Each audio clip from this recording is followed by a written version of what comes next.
Hello everyone, welcome to Spoorthi logs. ಯಾರೆಲ್ಲ ಇನ್ನೂ ನನ್ನ ಚಾನಲ್ಗೆ ಸಬ್ಸ್ಕ್ರೈಬ್ ಆಗಿಲ್ಲ, ಪ್ಲೀಸ್ ಸಬ್ಸ್ಕ್ರೈಬ್ ಆಗಿ. ಹಾಗೆ ಲೈಕ್ ಮಾಡಿ, ಕಮೆಂಟ್ ಮಾಡಿ, ಶೇರ್ ಮಾಡಿ. ರೆಡಿ ಕುರ್ತಾಗೆ ಸ್ಲೀವ್ಸ್ ಹೇಗೆ ಅಟ್ಯಾಚ್ ಮಾಡಬೇಕು ಅಂತ ತೋರಿಸ್ಕೊಡ್ತಾ ಇದ್ದೀನಿ. ಸ್ಲೀವ್ಸು ಕುರ್ತಾದಲ್ಲೇ ಇತ್ತು, ಆದರೆ 1/2 ಇಂಚಿಗೆ ನಾನು ಮಾರ್ಕ್ ಮಾಡಿಕೊಂಡು ಕಟ್ ಮಾಡ್ಕೊತಾ ಇದ್ದೀನಿ ಫ್ರಂಟಿಗೆ. 2 ಸ್ಲೀವ್ನು ಇಟ್ಕೊಂಡು ಸೇಮ್ ಕಟ್ ಮಾಡ್ಕೋಬೇಕು. ಸೇಮ್ ಪ್ರೊಸೀಜರ್ ಇರುತ್ತೆ ಎಲ್ಲ ಕುರ್ತಾಗೂ. ಇದು ಸ್ವಲ್ಪ ಲೆಂತ್ ಇತ್ತು, ಹಾಗೆ ಮಿಡನಲ್ಲಿ ಒಂದು ನಾಚ್ ಕೊಟ್ಕೊಂಡಿದ್ದೀನಿ. ನಾಚ್ ಕೊಟ್ಕೊಂಡು ಆದ್ಮೇಲೆ ಆಪೋಸಿಟ್ ಡೈರೆಕ್ಷನ್ಗೆ ಜೋಡಿಸ್ಕೋಬೇಕು, ಅಂದ್ರೆ ರೈಟ್ ಸೈಡು ಲೆಫ್ಟ್ ಸೈಡ್ ಅಷ್ಟೇ. ನೆಕ್ಸ್ಟ್ ನಾನು ರೆಡಿ ಕುರ್ತಾ ಇದೆಯಲ್ಲ ಅದನ್ನ ಬಿಚ್ಕೊಂತಾ ಇದ್ದೀನಿ. ಫಿನಿಶಿಂಗ್ ಮಾಡಿರೋದು ಸ್ಲೀವ್ಸ್ ಹತ್ರ ಫುಲ್ ರಿಮೂವ್ ಮಾಡ್ಕೋಬೇಕು ನೀಟಾಗಿ. ರೆಡಿ ಕುರ್ತಾ ಆಗಿರೋದ್ರಿಂದ ಒಂದು ಥ್ರೆಡ್ ಎಳೆದ ತಕ್ಷಣ ಫುಲ್ ಎಲ್ಲ ಬಿಚ್ಕೊ ಬರ್ತಿದೆ. ರೆಡಿ ಗಾರ್ಮೆಂಟ್ಸೇ ಹಂಗೆ, ಸ್ಟಿಚಿಂಗ್ ನೀಟಾಗಿರಲ್ಲ, ಫುಲ್ ಬಿಚ್ಕೊ ಬರುತ್ತೆ ಸ್ವಲ್ಪ ಏನಾದ್ರು ಎಳೆದ್ರು ಅಷ್ಟೇ.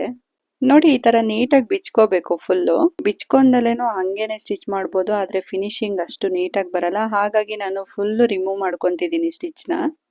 ಒಂದ್ ಸೈಡ್ ರಿಮೂವ್ ಮಾಡಿದ್ಮೇಲೆ ಇನ್ನೊಂದ್ ಸೈಡು ನೋಡಿ, ನಾನು ಇನ್ನೊಂದ್ ಸೈಡುನು ಫುಲ್ ಅದೇ ತರ ನೀಟಾಗಿ ಬಿಚ್ಕೊಂತಿದ್ದೀನಿ. ಸ್ವಲ್ಪ ಟೈಮ್ ಇಡುತ್ತೆ, ನೀಟಾಗಿ ರಿಮೂವ್ ಮಾಡ್ಕೊಂಡ್ರೆ ಫಿನಿಶಿಂಗ್ ಚೆನ್ನಾಗಿ ಬರುತ್ತೆ. ಹಾಗಾಗಿ ಇದೇ ತರ ನೀಟಾಗಿ ರಿಮೂವ್ ಮಾಡ್ಕೊಳ್ಳಿ. ನಾನು ಇದನ್ನ ಸೀಮ್ ರಿಪ್ಪರ್ ಅಲ್ಲಿ ನೀಟಾಗಿ ಕಟ್ ಮಾಡ್ಕೊಂಡು ಎಳ್ಕೊತಾ ಇದ್ದೀನಿ ಥ್ರೆಡ್ನ. ಯಾವುದೇ ಗಾರ್ಮೆಂಟ್ ಸ್ಟಿಚ್ ರಿಮೂವ್ ಮಾಡಬೇಕಾದ್ರೆ ಇದನ್ನೇ ಯೂಸ್ ಮಾಡಿ, ತುಂಬಾ ನೀಟಾಗಿ ರಿಮೂವ್ ಮಾಡ್ಬೋದು, ಹಾಗೆ ಬೇಗ ಕೂಡ ಆಗುತ್ತೆ. ನೋಡಿ ಎಷ್ಟು ನೀಟಾಗಿ ಬರ್ತಾ ಇದೆ. ಒಂದು ಥ್ರೆಡ್ ಎಳೆದ ತಕ್ಷಣ ಫುಲ್ ಎಲ್ಲದು ಬಿಚ್ಕೊಂತ ಬರ್ತಾ ಇದೆ. ಸೇಮ್ 2 ಸೈಡನ್ನು ಇದೇ ತರ ನೀಟಾಗಿ ರಿಮೂವ್ ಮಾಡ್ಕೋಬೇಕು. ಇನ್ನೊಂದು ಸೈಡನ್ನು ನೋಡಿ ಫಿನಿಶಿಂಗ್ ಇರೋದನ್ನ ರಿಮೂವ್ ಮಾಡ್ಕೊತಿದ್ದೀನಿ ಇವಾಗ. ಸೇಮ್ ಆ ಸ್ಲೀವ್ ಹೇಗೆ ಬಿಚ್ಕೊಂಡಿದ್ದೀನಿ ಅದೇ ತರ ಫುಲ್ ರಿಮೂವ್ ಮಾಡ್ಕೊಳ್ಳಿ. ಸ್ಲೀವ್ ಅಲ್ಲಿ ನಾಚ್ ಕೊಟ್ಟಿದ್ನಲ್ಲ ಆ ಪಾಯಿಂಟು, ಹಾಗೆ ಶೋಲ್ಡರ್ದು ಮಿಡ್ ಪಾಯಿಂಟ್ನ ಜಾಯಿನ್ ಮಾಡ್ಕೋಬೇಕು. ಸ್ಲೀವ್ಸ್ ಯಾವಾಗ್ಲೂ ಮಿಡ್ ಪಾಯಿಂಟ್ ಇಂದಾನೆ ಸ್ಟಾರ್ಟ್ ಮಾಡಬೇಕು. ನಾನು ನೋಡಿ ಇವಾಗ ಸ್ಟಿಚ್ ಮಾಡ್ತಿದ್ದೀನಲ್ಲ, ಇದೇ ತರ ಸ್ಟಿಚ್ ಮಾಡ್ಕೊಂಡು ಹೋಗ್ಬೇಕು. 1/2 ಇಂಚಿಗೆ ಲಾಸ್ಟಿಗೆ ರಫ್ ಸ್ಟಿಚ್ ಹಾಕ್ಬೇಕು. ರಫ್ ಸ್ಟಿಚ್ ಹಾಕಿ ಆದ್ಮೇಲೆ ಮತ್ತೆ ಮಿಡ್ ಪಾಯಿಂಟ್ ಇಂದ ರಫ್ ಸ್ಟಿಚ್ ಹಾಕಿ ಮತ್ತೆ ಸ್ಟಾರ್ಟ್ ಮಾಡಬೇಕು. ಸೇಮ್ ಏನೇ ಸ್ಟಿಚ್ ಮಾಡಬೇಕಾದ್ರೂ 1/2 ಇಂಚಿಗೆ ಸ್ಟಿಚ್ ಮಾಡಬೇಕು. ನೋಡಿ ಇದ್ರಲ್ಲಿ ನೀಟಾಗಿ ಗೊತ್ತಾಗ್ತಿದೆ ಅನ್ಸುತ್ತೆ ನಿಮಗೆ ನಾನು ಹೇಗೆ ಸ್ಟಿಚ್ ಮಾಡ್ತಾ ಇದ್ದೀನಿ ಅಂತ. ಏನೇ ಸ್ಟಿಚ್ ಮಾಡಬೇಕಾದ್ರೂ ಸ್ಲೋ ಆಗಿ ಸ್ಟಿಚ್ ಮಾಡಿ. ಅದು ಬಿಗಿನರ್ಸ್ ಆದ್ರೆ ಪ್ಲೀಸ್ ತುಂಬಾ ನಿಧಾನ ಸ್ಟಿಚ್ ಮಾಡಿ. ಹಾಗೆ ವಿಡಿಯೋನ ಕೊನೆವರೆಗೂ ನೋಡಿ. ಕೆಲವರು ವಿಡಿಯೋನೇ ಕಂಪ್ಲೀಟ್ ಆಗಿ ನೋಡಿರಲ್ಲ, ಕಮೆಂಟ್ ಹಾಕಿರ್ತೀರಾ. ನಾನು ಮಿಷಿನಿಂದು ಅಷ್ಟೇ ಪ್ರತಿಯೊಂದು ಡೀಟೇಲ್ ಆಗಿ ಹಾಕಿದ್ದೀನಿ. ಅಮೌಂಟ್ ಎಷ್ಟು ಅಂತ ಮತ್ತೆ ಕಮೆಂಟ್ ಹಾಕಿದ್ದೀರಾ. ಈ ತರ ಕೇಳ್ತೀರಾ ಅಂತಾನೆ ನಾನು ಲೆಂತಿ ವಿಡಿಯೋನ ಫುಲ್ ನೀಟಾಗಿ ಮಾಡಿ ಹಾಕಿರ್ತೀನಿ. ಪ್ಲೀಸ್ ಕೊನೆವರೆಗೂ ವಾಚ್ ಮಾಡಿ. ನೋಡಿ ಎಷ್ಟು ನೀಟಾಗಿ ಫಿನಿಶಿಂಗ್ ಬಂದಿದೆ. ವೇರ್ ಮಾಡ್ಕೊಂಡಾಗ್ಲೂ ಅಷ್ಟೇ ತುಂಬಾ ನೀಟಾಗಿ ಕಾಣುತ್ತೆ. ಸೇಮ್ ಇನ್ನೊಂದು ಸ್ಲೀವ್ನು ಅಷ್ಟೇ ನಾಚ್ ಪಾಯಿಂಟು ಶೋಲ್ಡರ್ ಪಾಯಿಂಟ್ನು ಜಾಯಿನ್ ಮಾಡಿಕೊಂಡು ಮಿಡ್ ಪಾಯಿಂಟ್ ಇಂದ ಸ್ಟಿಚಿಂಗ್ ಮಾಡ್ತಾ ಇದ್ದೀನಿ. ಒಂದ್ ಸೈಡ್ ಆದ್ಮೇಲೆ ಮತ್ತೆ ಮಿಡ್ ಪಾಯಿಂಟ್ ಇಂದ ತಗೊಂಡು ಲಾಸ್ಟ್ ವರ್ಗು ಸ್ಟಿಚ್ ಮಾಡ್ಕೊಂಡು ಬರಬೇಕು ನಿಧಾನಕ್ಕೆ. ಎಷ್ಟು ಸ್ಲೋ ಮಾಡ್ತೀರಾ ಅಷ್ಟು ಫಿನಿಶಿಂಗ್ ಚೆನ್ನಾಗಿರುತ್ತೆ. ಆರ್ಮೋಲ್ ಹತ್ರ ಎಲ್ಲ ಸ್ಟಿಚ್ ಆದ್ಮೇಲೆ ಸ್ಟಾರ್ಟಿಂಗ್ ಪಾಯಿಂಟ್ನ ನಾನು 1/2 ಇಂಚಿಗೆ ಫೋಲ್ಡ್ ಮಾಡಿಬಿಟ್ಟು ಸ್ಟಿಚ್ ಮಾಡ್ಕೊತಿದ್ದೀನಿ. ಇದನ್ನ ನಾನು ಡೈರೆಕ್ಟ್ ಸ್ಟಿಚ್ ಮಾಡ್ತಿದ್ದೀನಿ. ಬಿಗಿನರ್ಸ್ ಆದರೆ ಪ್ಲೀಸ್ ಪಿನ್ ಯೂಸ್ ಮಾಡ್ಕೊಳ್ಳಿ. ನೆಕ್ಸ್ಟ್ ಸೈಡ್ ಸೀಮ್ನ ಫಿನಿಶಿಂಗ್ ಮಾಡ್ತಿದ್ದೀನಿ. ನೀಟಾಗಿ ಫಸ್ಟ್ ಜೋಡಿಸ್ಕೋಬೇಕು. ಆರ್ಮೋಲ್ ಪಾಯಿಂಟು ಸ್ಟಾರ್ಟಿಂಗ್ ಪಾಯಿಂಟು ಎಲ್ಲ ಇದನ್ನು ಅಷ್ಟೇ 1/2 ಇಂಚಿಗೆ ಸ್ಟಿಚ್ ಮಾಡ್ಕೋಬೇಕು.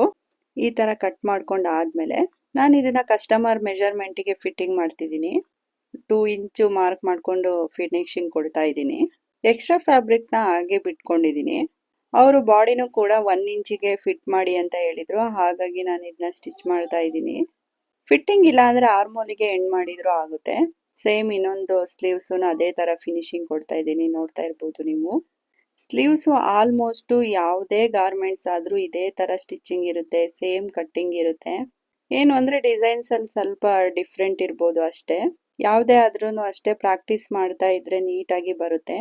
ಹಾಗೆ ತುಂಬ ಜನ ನನಗೆ ಕಮೆಂಟ್ ಮಾಡ್ತಾ ಇದ್ರಿ, ನೀವು ಆನ್ಲೈನ್ ಕ್ಲಾಸ್ ತಗೊತೀರಾ ಅಂತ. ಇಲ್ಲ, ನಾನು ಸದ್ಯಕ್ಕೆ ತಗೊಳಕ್ಕಾಗಲ್ಲ, ಮಕ್ಕಳು ಚಿಕ್ಕವ್ರು ಇರೋದ್ರಿಂದ. ಮಿಸ್ ಆಗಿ ಕತ್ರಿ ತಗೊಳಕ್ ಹೋಗ್ಬಿಟ್ಟು ಸರಿಯಾಗಿ ಕಟ್ ಮಾಡ್ಕೊಬಿಟ್ಟೆ ಕೈನ, ಸಖತ್ ಬ್ಲಡ್ ಹೋಗ್ಬಿಡ್ತು. ಎಕ್ಸ್ಟ್ರಾ ಫ್ಯಾಬ್ರಿಕ್ನೆಲ್ಲ ಕಟ್ ಮಾಡಿಬಿಟ್ಟು ಜಿಗ್ಜಾಗ್ ಮಾಡ್ಕೊತಿದ್ದೀನಿ ನಾನು. ಜಿಗ್ಜಾಗ್ ಮಾಡ್ಕೊಳಕ್ಕೆ ನನ್ನ ಮಿಷಿನಲ್ಲಿ 23 ನಂಬರ್ ಸೆಟ್ ಮಾಡ್ಕೋಬೇಕು, ಡಿಸೈನ್ ನಂಬರು. ಹಾಗೆ ಎಸ್ಗೆ ತಿರುಗಿಸ್ಕೋಬೇಕು. ಒಂದೊಂದು ಮಿಷಿನಲ್ಲಿ ಒಂದೊಂದು ಸೆಟ್ಟಿಂಗ್ ಇರುತ್ತೆ. ನನ್ನ ಬ್ರದರ್ ಮಿಷಿನ್ ಆಗಿರೋದ್ರಿಂದ ಈ ಥರ ಸೆಟ್ಟಿಂಗ್ ಇದೆ. ಹಾಗೆ ಮಿಡಲ್ ಇರೋದನ್ನ 5ಗೆ ಇಲ್ಲ 4ಗೆ ಇಟ್ಕೊಂಡ್ರೂ ಆಗುತ್ತೆ. ಸ್ಟಾರ್ಟಿಂಗ್ ಇರೋದನ್ನ 3ಗೆ ಇಟ್ಕೋಬೇಕು ಯಾವಾಗ್ಲೂ. ನನಗಂತೂ ಈ ಮಿಷಿನ್ ಯಾಕೆ ಇಷ್ಟ ಆಗುತ್ತೆ ಅಂದರೆ ಪೀಕೋ ಜಿಗ್ಜಾಗು ಪ್ರತಿಯೊಂದೂ ಇದರಲ್ಲೇ ಇದೆ ಮಿಷಿನಲ್ಲಿ. ಬೇರೆ ಮಿಷಿನಿಗೆ ಶಿಫ್ಟ್ ಆಗಬೇಕು ಅಂತಿಲ್ಲ, ಹಾಗಾಗಿ ಟೈಮ್ ಕೂಡ ಸೇವ್ ಆಗುತ್ತೆ. ನೋಡಿ ಎಷ್ಟು ನೀಟಾಗಿ ಬರ್ತಿದೆ. ಹಾಗೆ ಕಸ್ಟಮರ್ಸಿಗೆ ಈ ಥರ ಎಲ್ಲ ನೀವು ನೀಟಾಗಿ ಮಾಡಿಕೊಟ್ರೆ ಅವರಿಗೂ ಒಂದು ಖುಷಿ ಆಗುತ್ತೆ. ನೆಕ್ಸ್ಟ್ ಟೈಮ್ ಅವ್ರು ಆರ್ಡರ್ ಕೂಡ ನೀಟಾಗಿ ಕೊಡ್ತಾರೆ ನಿಮಗೇನೆ. ನಾನು ಮ್ಯಾನ್ಯುವಲಿ ಮಿಷಿನ್ಗಿಂತ ಈ ಥರ ಕರೆಂಟ್ ಮಿಷಿನೇ ಸಜೆಸ್ಟ್ ಮಾಡ್ತೀನಿ, ಯಾಕೆಂದರೆ ಪ್ರತಿಯೊಂದು ಇರುತ್ತೆ. ಮನೇಲಿ ಕೂತ್ಕೊಂಡು ಹೊಲಿಯೋರಿಗಂತೂ ಬೆಸ್ಟ್ ಇದು. ನೆಕ್ಸ್ಟ್ ಟೈಮ್ ನಾನು ಮಿಷಿನು ಆನ್ಲೈನಲ್ಲಿ ಸಿಗುತ್ತಾ ಅಂತ ಸರ್ಚ್ ಮಾಡಿಬಿಟ್ಟು ಹಾಕ್ತೀನಿ. ಕೆಲವ್ರು ಕೇಳಿದರೆ ಆನ್ಲೈನಲ್ಲಿ ಸರ್ಚ್ ಮಾಡಿ ಹಾಕಿ ಅಂತ, ಕೆಲವ್ರಿಗೆ ಯೂಸ್ ಆಗ್ಬೋದು. ನೋಡಿ ಇಷ್ಟು ನೀಟಾಗಿ ಬಂದಿದೆ. ಸಬ್ಸ್ಕ್ರೈಬ್ ಆಗಿ ನೆಕ್ಸ್ಟ್ ವಿಡಿಯೋದಲ್ಲಿ ಸಿಗ್ತೀನಿ. ಅಲ್ಲಿವರೆಗೂ ಫಾಲೋ ಮಾಡೋದು ಮರಿಬೇಡಿ. ಬಾಯ್.